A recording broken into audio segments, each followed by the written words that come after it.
Comment être sûr de ne jamais réussir en business? Si tu as un cours, une formation ou un coaching que tu vends, si tu suis ces étapes simples, je te garantis que tu augmentes tes chances de ne jamais réussir. Ok. Donc la première chose, c'est d'être sûr d'avoir une offre comme celle de tout le monde. C'est-à-dire que d'avoir la même offre, de en fait promettre la même chose.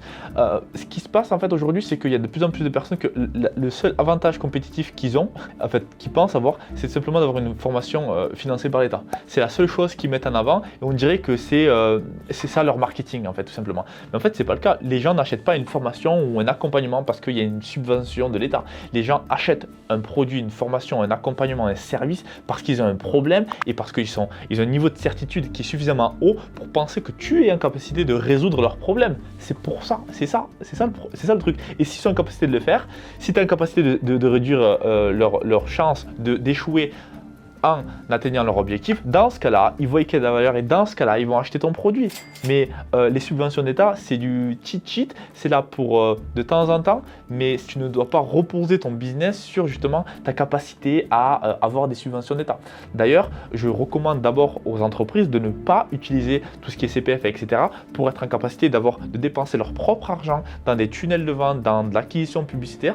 Pourquoi? Parce que grâce à ça, ils vont être en capacité de se focaliser uniquement à l'offre, sur l'offre et sur le marketing, sur le message, sur les closers et sur délivrer de la valeur. D'ailleurs, tu devrais passer en tant qu'infopreneur, entrepreneur ou entreprise, agence, marketing, même si tu es un logiciel, 90% de ton temps doit être sur l'offre. Comment est-ce que tu peux déjà aller chercher sur le marché, voir qu'est-ce que le prospect veut, quelle est la chose la plus importante sur le prospect, quels sont les problèmes de ce prospect et créer un produit autour de ça, créer une offre qui est la raison même pour laquelle en fait les personnes ont toujours échoué jusqu'à présent et c'est pour ça qu'ils vont réussir jusqu'à maintenant grâce à ce produit. Je répète, c'est la raison pour laquelle les prospects ont toujours échoué jusqu'à maintenant et c'est la raison simultanée pourquoi ça va fonctionner pour eux maintenant. C'est ce que tu veux, c'est un produit, une offre doit faire waouh lorsqu'elle tombe et tu dois avoir ça en premier, ça doit être le cœur de ton business. Une fois que tu as ton offre, c'est beaucoup plus simple de créer justement une ad copy, de créer ta publicité, de créer ton webinaire, de créer ta vidéo sales letter, de créer ton script pour les closers. Et les gens, ce qu'ils font, c'est qu'ils créent leur funnel, qu'ils créent leur site internet. Et après, ils se disent « Ah mais qu'est-ce que mon offre, comment on va faire pour… » Mais mec, il fallait penser plus tôt. Tu crées tout ton écosystème autour de ton offre et pas l'inverse. Et la plupart des gens, ce qu'ils font, c'est qu'ils font juste funnel hack, c'est-à-dire qu'ils vont aller voir leurs compétiteurs, ils vont dupliquer tout le site internet, ils vont dupliquer toutes les publicités, ils vont juste copier sans jamais comprendre les fonctionnements et les mécanismes internes. En fait, le problème, c'est que si jamais tu vas recopier une publicité de quelqu'un, par exemple, cette personne, en fait, ce qu'elle fait, c'est qu'elle a lancé cette publicité il y a 6 mois. Il y a 6 mois, ça a pris peut-être 2 mois de préparer justement ce que tu as en face de toi, le site internet. Donc c'est-à-dire que tu as 8 mois de retard. Et cette personne, ça fait 8 mois qu'elle est en train de collecter des feedbacks, collecter de la data sur ce qu'elle va faire dans le futur. Donc elle est déjà en train de savoir ce qu'elle va faire dans 6 mois. C'est-à-dire qu'en fait, tu as 1 an de retard, mon gars, si tu continues de copier les gens. Tu ne peux pas être dans le passé. C'est impossible, tu vas te faire éclaté par la concurrence. Donc ce que tu dois faire, c'est que tu dois d'abord te focaliser sur qu'est-ce que tu dois servir à tes clients, quel est le problème que tes clients ont et arrêter d'avoir des offres qui sont tout le temps les mêmes. Les offres que je vois sont ennuyantes à mourir.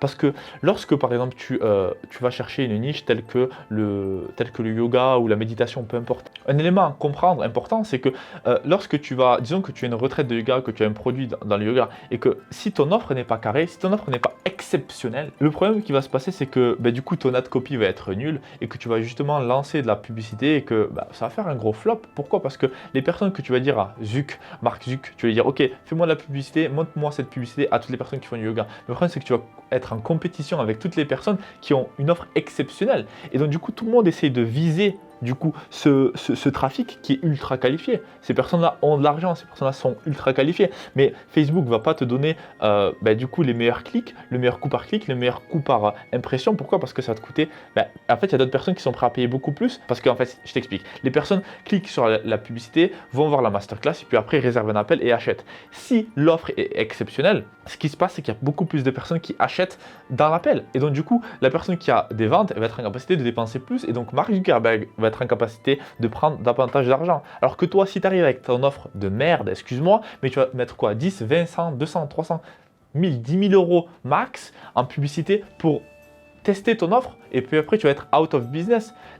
Mark Zuckerberg n'est pas intéressé vers ce type d'échange. Il veut des personnes qui sont en capacité d'éclater la concurrence. Pourquoi? Parce qu'il sait très bien que si ton offre est exceptionnelle, les personnes vont rester sur Facebook, les personnes vont continuer de cliquer et les personnes vont continuer d'acheter. Si tu n'es pas en capacité de délivrer une meilleure expérience que tes compétiteurs, ils ne te laisseront pas faire de la publicité ou en tout cas, ils vont te pousser en augmentant tes coûts par clic et tes coûts par impression. C'est comme ça que ça fonctionne. Et donc du coup, ça n'existe pas le fait de dire ouais, Facebook ne fonctionne pas ou YouTube ne fonctionne pas ou Google ne fonctionne pas. Il n'y a que tes ads qui ne fonctionnent pas, ton message ne fonctionne pas parce que ton offre est d'un point de vue olfactif puante.